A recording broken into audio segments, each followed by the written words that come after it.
Hola amigos, bienvenidos a esta edición de día domingo, más corta que las de la semana, media hora, un poquito menos, un poquito más según el caso. Muchas gracias por estar conmigo y a los que vienen habitualmente a estos programas, cuéntenle a algún amigo suyo que quizás usted sabe que ve uno o dos, quizás todos los programas míos de la semana, que venga también los días sábado y domingo a entretenerse con otras cosas. Nosotros necesitamos visitas para subsistir. Las visitas son muy importantes para cualquier youtuber.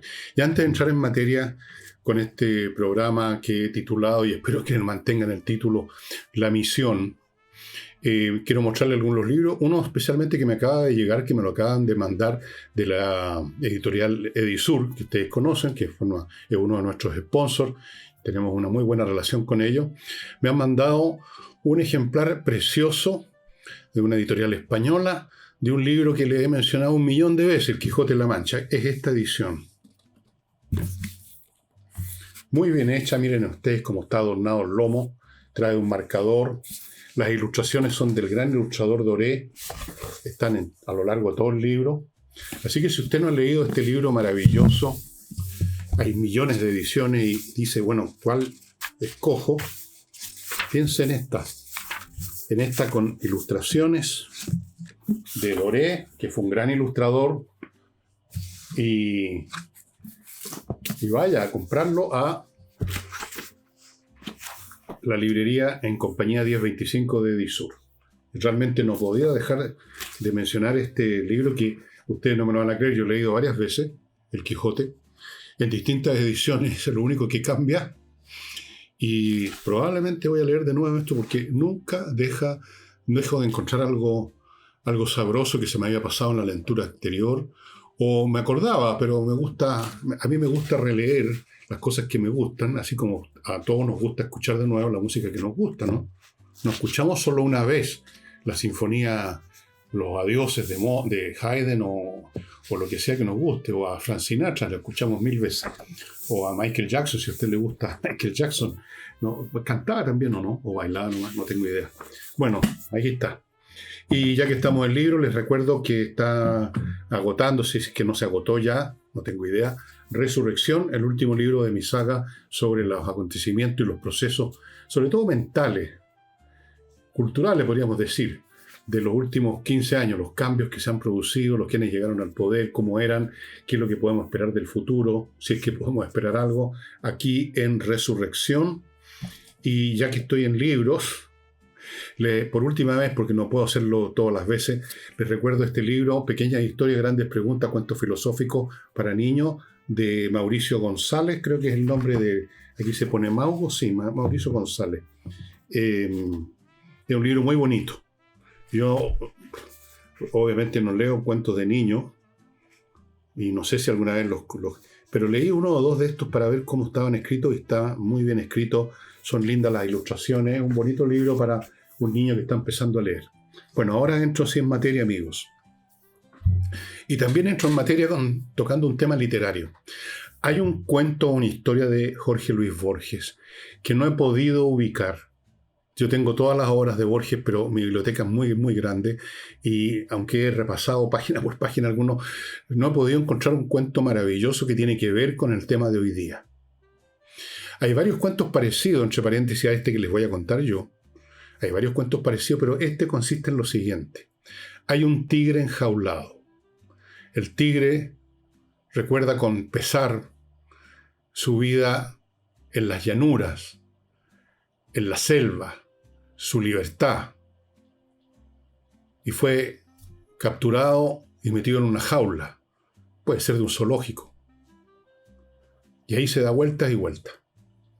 En eso, un poeta se acerca a la jaula y lo mira, y ese poeta fue real, un poeta británico, inspirado por la figura del tigre, escribe un poema maravilloso y de alguna manera, no me acuerdo el cuento exactamente, a lo mejor lo estoy reconstruyendo parcialmente, pero el espíritu del cuento se mantiene. De alguna manera el tigre llega a saber, por inspiración de los dioses o por el mecanismo que sea, llega a saber que su figura, que su estampa, que su postura, que su belleza como animal ha inspirado un poema inmortal. Y eso le basta para entender que esa era su razón de ser, su misión. Ser un día, de los muchos días de su vida en prisión, ser el inspirador de un poema que va a perdurar por los siglos. Y eso, saber que esa era su misión, esa era su razón de ser, estar enjaulado para inspirar a ese poeta, lo calma, lo resigna a su destino. Es un cuento hermosísimo. Hay otros cuentos parecidos de Borges, porque tenía mucha obsesión con los tigres, Borges, por buenas razones, un animal precioso, un felino maravilloso. Y quería partir con eso porque lo que yo quiero tratar ahora es justamente el tema de la misión. Porque yo creo que no hay ningún ser humano con un mínimo de uso de la razón que alguna vez nos haya preguntado de una manera o de otra, ¿para qué estamos aquí en el mundo? ¿Qué estamos haciendo? ¿Cuál es la razón de ser de mi existencia? ¿Es simplemente estar, respirar, comer, fornicar? ¿Qué es lo que hago aquí? ¿Cuál es la razón de ser? Y es una pregunta que se han hecho millones y millones y millones de hombres a lo largo de la generación, a lo largo de la historia humana, que se la han hecho pensadores, filósofos, líderes religiosos, personas comunes y corrientes como nosotros. ¿Qué estamos haciendo? Tal vez no en forma tan consciente, tal vez sí, pero nos hemos hecho esa pregunta. ¿Cuál es nuestra razón de ser? O en otras palabras, como se podría haber preguntado el tigre, ¿cuál es nuestra misión? ¿Para qué estamos? En esto, por supuesto, han habido a lo largo de la historia distintas visiones, recomendaciones, llamamientos, interpretaciones individuales, colectivas. Por ejemplo, el pueblo judío. El pueblo judío, por lo menos en el pasado y desde luego en el presente, me imagino que las personas a los judíos que son religiosos, no solamente son de la etnia o la cultura judía, sino que son religiosos, consideran que ellos son el pueblo elegido, cosa que se suele entender de forma muy negativa por la gente, por los no judíos. El pueblo elegido significa que Dios los eligió para cumplir una misión. Una misión, aquí lo anoté con mi letra espantosa, una misión, cumplir con una misión que está en una alianza, que está inscrita, por así decirlo, en una alianza, para mantener una ley, para ser instrumentos de una revelación, y esa misión la tienen que mantener. Esa es la misión del pueblo judío. Han sido elegidos para cumplir una misión. Eso es todo. Ahora, obviamente que en tiempos modernos hay judíos, yo conozco muchos judíos, tengo muchos amigos judíos, casi todos mis amigos son judíos, la verdad. O sea, todos, en este momento, salvo uno. Y ese uno que no es judío está casado con una judía, para que vean. Bueno, hay algunos judíos que han, pues, digamos, ido más allá de esta interpretación original religiosa y creen que esta elección no tiene que ver tanto con una revelación divina, sino que con una misión, digamos, aquí en la tierra, con el resto de la humanidad, están como para iluminar al resto, para traer algo que ellos tienen y que los demás no tienen. Entonces, ese tipo, digamos, de pensamiento es el que origina muchas veces odiosidades de parte de los no judíos. Pero eso es otra historia. Algún día vamos a hablar de digamos, la historia, la tragedia y el destino del pueblo judío. Un tema muy complicado, muy difícil de tratar, por razones bastante evidentes. Es muy fácil ser acusado de antisemita o de prosemita, no importa cómo uno trate de ser objetivo en estas materias. Bueno, esa es una manera de sentir que un pueblo tiene una misión, el pueblo judío. En Roma, en el imperio, y esto lo aclaró muy bien uno de sus poetas, Virgilio, sí. Consideraban que tenían una misión, que la misión de Roma en el mundo antiguo era organizar, traer orden al mundo, gobernar. Esa era la misión del pueblo romano. Bueno, y eso es lo que hacían. Gobernaban, mandaban, imperaban. Explotaban también, claro. Pero hasta la explotación requiere órdenes, o sea, necesariamente. el orden siempre es preferible a la guerra, al desorden, al despelote, incluso si ese orden es a costa de que uno está siendo, digamos, exprimido un poco. Esos eran los romanos. Nuestra misión es traer orden al mundo.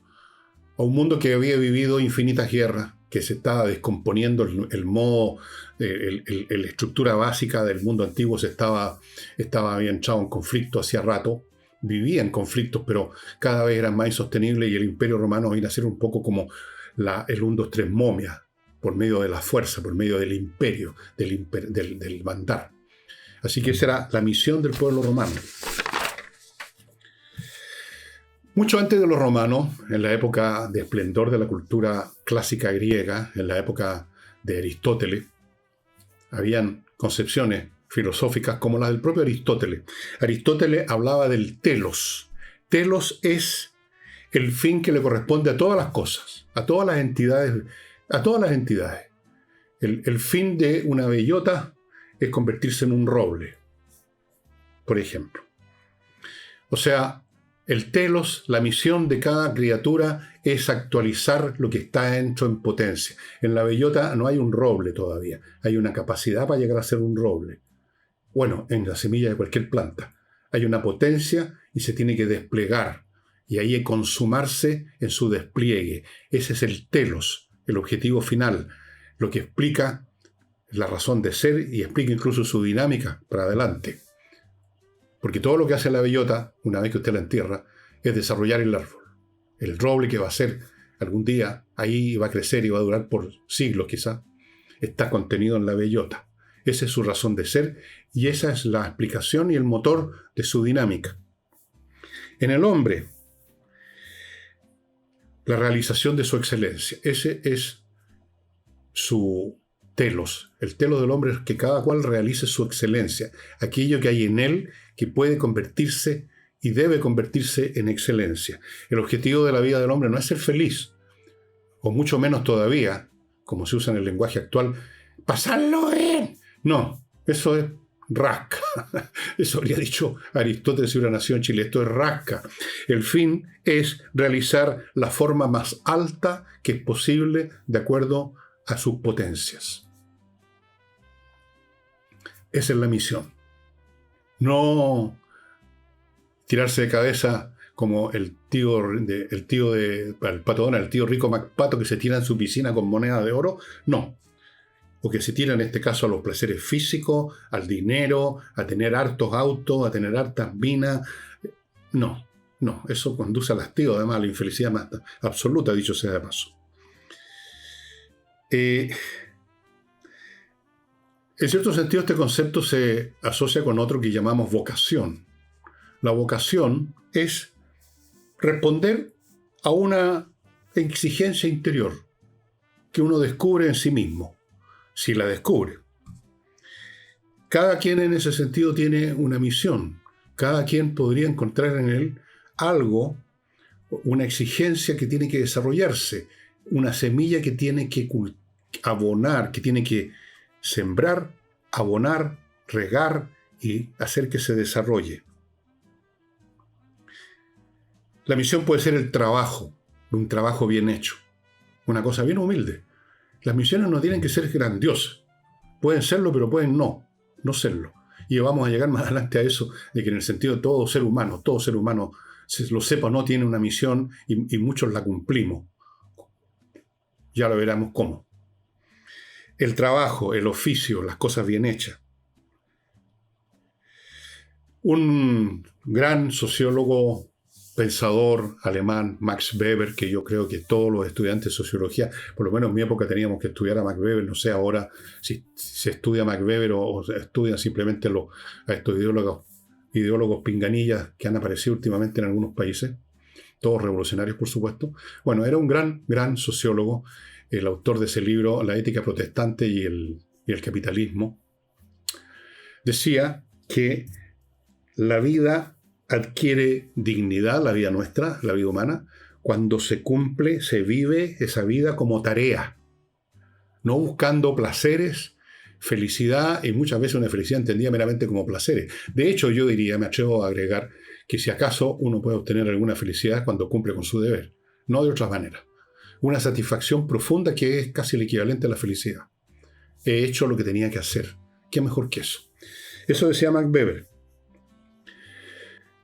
Antes de continuar con el viejo filósofo que he mencionado tantas veces, incluso en el programa de ayer, creo que hablé de él un poquito, mostré un libro de él, Hegel, permítanme ir a una cosa más terrenal. Recordarles, amigos, que este programa es auspiciado por una serie de empresas y servicios que pueden ser y son en algún momento u otro, a veces todo el tiempo, de utilidad para usted. Por ejemplo, si usted tiene mascota, es de utilidad para usted todo el tiempo el suplemento Vito. Una cucharadita que usted le agregue al plato con el pellet y sus mascotas, gatos o perros, van a estar en mucho mejor estado de salud, contentos, el pelo brillante, como les he dicho, menos visitas o ninguna visita al veterinario, que es caro. Y usted va a estar bien, va a sentirse, bueno, para eso uno tiene mascotas, para cuidarlas, uno las ama y uno las cuida. Y uno sufre cuando ellas sufren. Esa es la realidad. Entonces, el suplemento Vito se encuentra casi en todas las mascoterías, pero si no lo encuentra en una cerca de su casa, vaya, entre el sitio que usted está viendo ahí de este producto. Sigo con Rettig y Greenberg, que son abogados, que tienen un estudio especializado en unos temas muy importantes, que es el de las negligencias médicas. Se producen pocas negligencias, pero se producen. Es decir, hablamos de un cirujano que no hace lo que tenía que hacer, lo que debiera hacer de acuerdo al state of art, de acuerdo a las prácticas más avanzadas que hay en un momento en un arte u oficio, en este caso, por ejemplo, la medicina. No un error, sino que una negligencia. No le puso todo el pino, no se cuidó de hacer las cosas como sabía que debían hacerse. Hay casos de negligencia que terminan con la muerte de paciente o con otros problemas serios. Para esos casos están Rettig y Greenberg. Ellos estudian la situación que usted les presenta, ven si efectivamente fue un caso de negligencia y si es así, entran en acción y buscan compensaciones, si no informales, entonces los tribunales. Son especialistas, lo han hecho muchas veces. Y bueno, si a usted le ocurre una situación como esta, que espero que no, ya sabe a quién acudir. Rettig y Greenberg. Continúo con insightchile.cl, una empresa especializada en los temas tributarios de las empresas. ¿Cómo está usted tributando? ¿Cómo hacerlo mejor? ¿Cómo defender, cómo preservar sus valores financieros? No estar pagando de más o pagando de menos, que significa multa. ¿Cómo regularizar una situación en la que usted ha caído por un error previo con otro contador o no tenía contador? Y empiezan las interpelaciones del Servicio de Impuesto Interno y usted tiene que responder, vienen las multas, puros problemas, es un peso muy grande. Ellos están disponibles para regularizar su situación y para que no caigan esas situaciones, lo más importante. Déjenme acordarme, no me acuerdo si tienen 15 o 17 años de experiencia en esta materia, o más. Conocen al dedillo el asunto, son expertos, se están actualizando todo el tiempo para ver los cambios en los reglamentos, en la manera de tributar. Así que no se ponga en manos del primer contador que apareció así y entró por la ventana. insightchile.cl. Y termino, amigos, este bloque con Oxibiota. Este producto que ustedes encuentran en oxibiota.cl, que lo tengo debajo de todos los libros acá. Este sobre con un polvito que mezclado con agua se convierte en una colonia de bacterias aeróbicas con las cuales usted elimina de raíz los malos olores. No hay malos olores ya con este producto. No es que los tape, no los disimula con un olor distinto, los elimina. ¿Por qué? Porque elimina las bacterias que inician la descomposición, que a su vez es la causa directa del mal olor. Sin esas bacterias no hay descomposición, sin descomposición no hay mal olor. Es muy sencillo. Usted vierte este producto, por ejemplo, en el resumidero de la cocina, o lo echa en la cámara de la casa, donde confluyen las vías de agua de toda su casa, o lo vaporiza en su jardín, o lo echa en el resumidero del baño, qué sé yo. Allí donde usted piensa que están saliendo los malos olores, se acaban. Completa. Y el efecto dura meses. Esto no es una cuestión de una hora o un día. Porque estas bacterias que usted creó, al echar en el líquido, al echar este polvito en una ollita, qué sé yo, esperar media hora, se creó esta colonia. Esas colonias después se siguen desarrollando allí donde usted las echó y durante meses hacen su trabajo. Ok. Él tenía una visión más macro de esta cuestión de la misión. No hablaba de los individuos, de los entes, la potencia interior, la bellota. Él hablaba de los pueblos. Para él, la historia humana era el desarrollo del espíritu absoluto. El espíritu, la conciencia, no sé, de un dios o qué, la conciencia. Y cada pueblo, en su visión histórica, ocupa y cumple una tarea en una fase de ese proceso de desarrollo. Cumple una misión, tiene una misión para el desarrollo, y esa es su razón de ser. Ahora, decía que no todos los pueblos lo hacen. Algunos pueblos hacen historia, algunos pueblos tienen una misión que cumplen, otros no hacen historia, sino que sufren la historia. Y claro, si examinamos la historia mundial, vamos a ver que hay pueblos que al parecer más bien fueron víctimas siempre, no alcanzaron si acaso tenían esa semilla dentro, no alcanzaron a desarrollar, llegaron pueblos más fuertes, llegaron mejor armados, los sometieron y no pudieron nunca, fueron como una semilla que no es puesta en tierra, no es tirada a cualquier parte. Una visión bien dura, pero bien realista también. Después tenemos un filósofo que yo aprecio mucho, a pesar de tanto, es una mezcla entre filósofo, poeta y a veces también un poquito demente, chiflado, pero genial. Friedrich Nietzsche. Nietzsche hablaba de que más o menos lo mismo o algo parecido a lo de Aristóteles, en el sentido que uno tiene que superarse, uno tiene que no recibir un mandato como en las religiones. La religión nos dice que tenemos que cumplir tal o cual misión, como por ejemplo el caso del pueblo elegido. No, aquí el individuo se tiene que dar la misión de superarse a sí mismo. Tener conciencia de lo que uno está llamado a ser y a hacer. No basta con ser, hay que hacer. Y el referente final de esta autosuperación es para Nietzsche el superhombre. Cuando habla de superhombre, no está hablando de Superman, no está hablando de un tipo que sale volando por la ventana del baño con el uniforme ese. No está hablando tampoco de los monstruos nazis que se apoderaron torcidamente en algunos momentos, como de tantas otras cosas de Nietzsche. Nietzsche no tenía nada que ver con la visión animal de los nazis, la crueldad, la brutalidad, el aplastar a los otros pueblos, el exterminarlos, el creerse una raza superior. De hecho, para que sepan ustedes, Nietzsche tenía bastante desdén por esa mentalidad que él asociaba, en esa época no existía, bueno, sí ya existía, que asociaba a la Alemania, a los alemanes, esa arrogancia, esa creerse macanudo. Él miraba muy a huevo, él era más partidario de la cultura francesa, racionalista, que de los impulsos emocionales que él veía en el mundo académico y filosófico alemán. Así que no tiene nada que ver con los nazis Nietzsche. Cero. Es lo contrario. Los nazis cultivaban un animalismo que va hacia abajo. Nietzsche era, por último, aristocratizante. Buscaba elevarse, no chapalear en la brutalidad. Entonces decía que la misión de nosotros, los hombres comunes y corrientes, es ser un puente para el superhombre. Miren ustedes, nuestra misión es hacer posible que alguna vez nuestra raza, la raza humana, que una sola, sea más. Así como alguna vez la raza humana, el Homo sapiens sapiens, fue más, así parece, que los homínidos, que el hombre neandertal. Obviamente. Y somos más que los monos. Somos una superación del mono, por así decirlo. Pero tendría que haber, y yo espero que haya, alguna vez una superación del hombre. ¿Por qué debíamos quedarnos mirando el ombligo y autocomplacernos con lo que somos cuando somos tan pocas cosas en realidad? Hay que mirar siempre más lejos, ¿no es cierto? Si usted quiere adoptando la mirada nietzscheana del superhombre, si usted quiere adoptando la misión judía de que hay una misión que lo voy a cumplir, no yo solo, sino mi pueblo, para bien de la humanidad. No para el bien del pueblo judío, para la humanidad. Es una misión que trasciende el pueblo judío, pero el pueblo judío la lleva. Bueno, tiene que haber un más allá, tiene que haber un referente que sobrepasa nuestros límites insignificantes.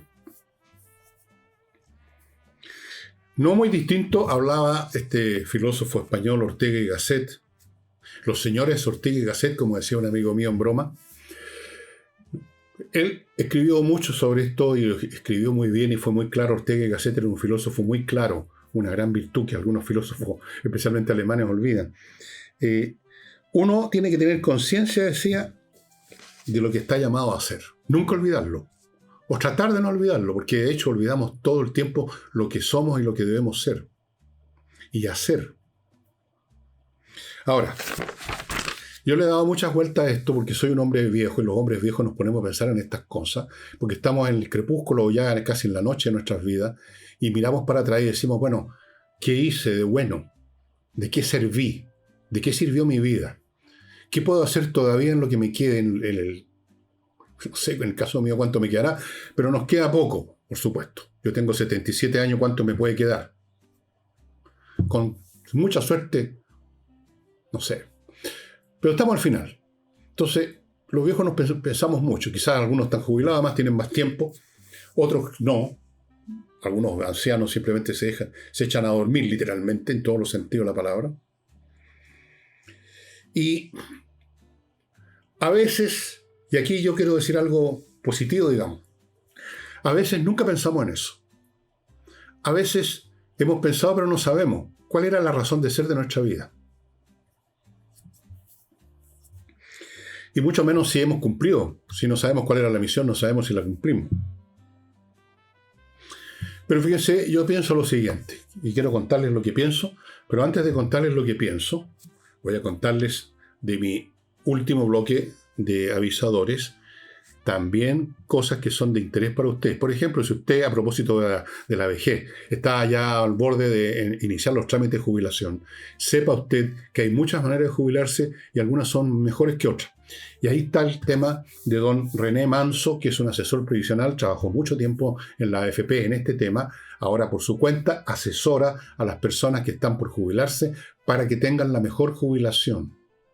Él tiene muchos años de experiencia, no solo por los años en la AFP, sino que después actuando como un asesor previsional particular al servicio de la gente que está en esa situación. Póngase en contacto con él si está acercándose a ese momento en que usted tiene que ver cómo se va a jubilar para que lo haga mejor. Sigo con el arquitecto Diego Sándor. Bueno, si usted va a construir o remodelar en el sur de Chile y específicamente en la región de los lagos, este es el hombre que usted tiene que contactar. Diego Sándor. Ahí están las fotos. Todo lo que les he dicho sobre su manera absolutamente original de diseñar, de construir. La manera como él se mete en la construcción desde el primer día hasta el último, para que las cosas queden como estaban planeadas y fueran aceptadas por el cliente. Amigos, ahí están los teléfonos y los contactos de Diego Sándor, que entiendo además que está ofreciendo una vivienda preciosa en una región muy linda, cerca de Frutillar, por ahí. O sea, en la zona campestre, cerca de Frutillar, pero no Frutillar. Bueno, pónganse en contacto con él, pregúntenle todas esas cosas. Sigo con Rosa Bergamota, esta empresa pequeñita, cuya conocemos también a su dueña, es amiga de la familia, y produce artículos para tocador muy ricos, hechos con sustancias naturales, solamente. Champúes, acondicionador, cremas, fragancias, rolón, todos con sustancias naturales. Acá en la casa las usamos, que usted puede conseguir contactándose con ellos en rosabergamota.cl. Ahí puede comprar de a uno, en caja de a varios, usted elige lo que venga en la caja, o puede comprar estos productos en la cadena de farmacias NOPF. Rosa Bergamota. Acuérdese de eso, en Rosa Bergamota. Y termino, amigos, con otra empresa chica que también conocemos los dueños. Los conocemos de que eran niñitas, a la Roma. Es la dueña de la empresa, era compañera de colegio y amiga de mis chiquillas. Y ahora tiene esta empresa de banquetería y pastelería que usted ubica en Instagram, @labolleriapirque. Organiza banquetes, prepara los alimentos, son exquisitos, cocina muy bien, muy rico. También pasteles y dulces, ¿para quién le cuento? Yo los he probado, no estoy hablando así de...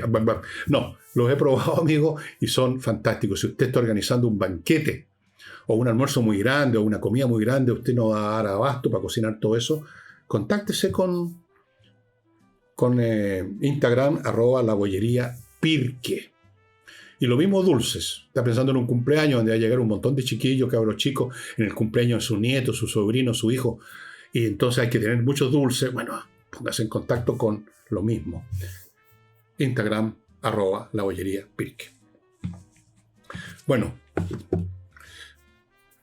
yo creo que, salvo aquellas personas, no son pocas, pero tampoco son muchas, que viven completamente centradas en sí mismos